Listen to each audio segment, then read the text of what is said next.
Hi, this is the fifth in our video series, What Do You Do When? When people arrive on solution-focused training courses, they often already have a clear idea about the approach and what it is. And one of the ideas they bring is that this is a very positive approach. And that's often something that people say. And so it's hardly surprising that during the course of a training, one of the questions that's often asked is, what do you do when you're working with a very negative client? Now, as it happens, the words positive and negative really aren't words that I like very much. I would never ever describe the solution-focused approach as positive. I would just describe it as solution-focused. I think the word positive creates problems for us in the work. And I would try not to think about a client as very negative. Certainly, some clients come, meet with us, and it's hardly surprising, is it, that they come overwhelmed by life's difficulties. Perhaps they've been struggling to make changes in their lives for a long time, and it's hard to see a way forward. Perhaps they've seen many professionals, and actually it's hard to believe that this new professional, this new person they're meeting, is going to be any more successful in being helpful than all those others that they've met in the past.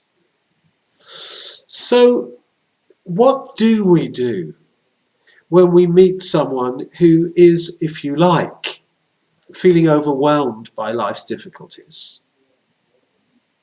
And I think there's three key aspects of what we try and do, three key elements. And the first is that in solution focus, we never ever argue with people.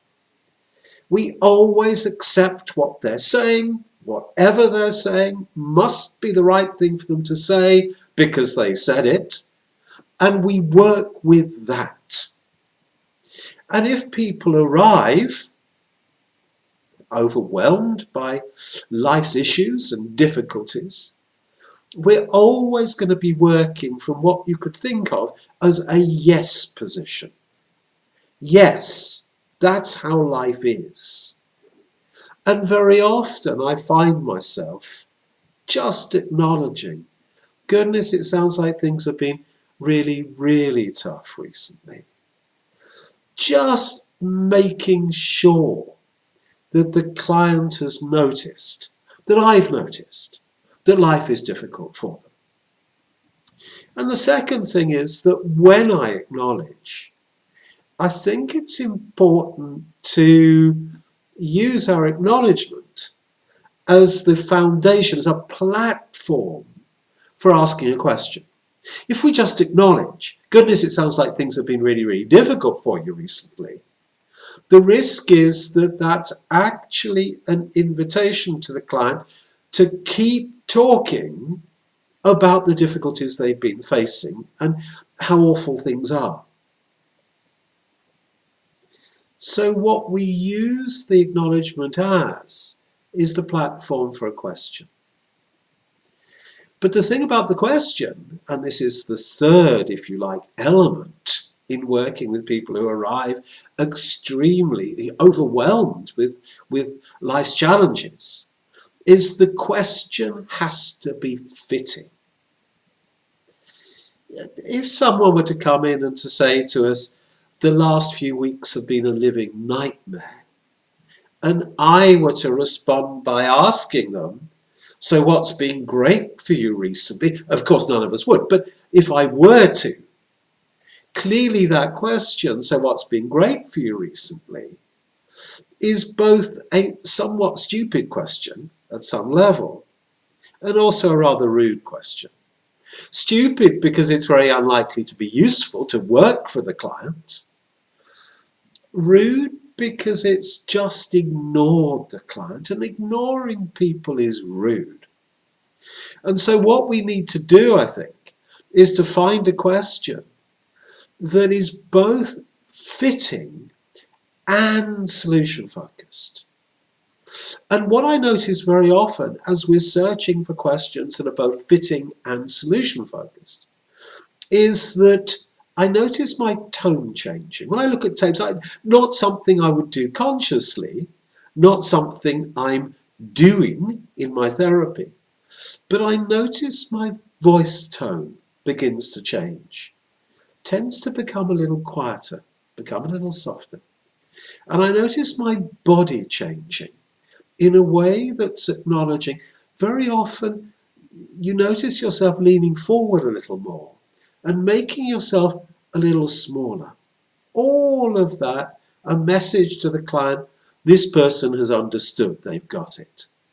And then the questions often become a little more tentative in the way they're framed. So if things were to begin to improve, even a tiny bit, if you found your life moving in the direction you'd like it to go, even a tiny bit, what's the first thing that you could notice? Maybe, perhaps. So the question becomes very tentative. It's a possibility. You're not proposing that it's going to happen. It's just something that maybe, perhaps, could happen. You might find yourself asking, look, given that things have been so tough recently, what on earth have you been doing that's been helping you to keep going at all in the face of all these difficulties that you've been living with recently? And the just keeping going at all and the given that is further acknowledgement that we really have got it, that we've understood how tough things are for people.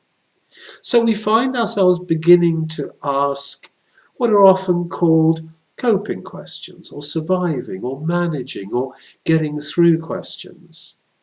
And those questions are all questions that will make sense to a client who is finding themselves challenged, almost overwhelmed by life's difficulties, by life's issues and problems.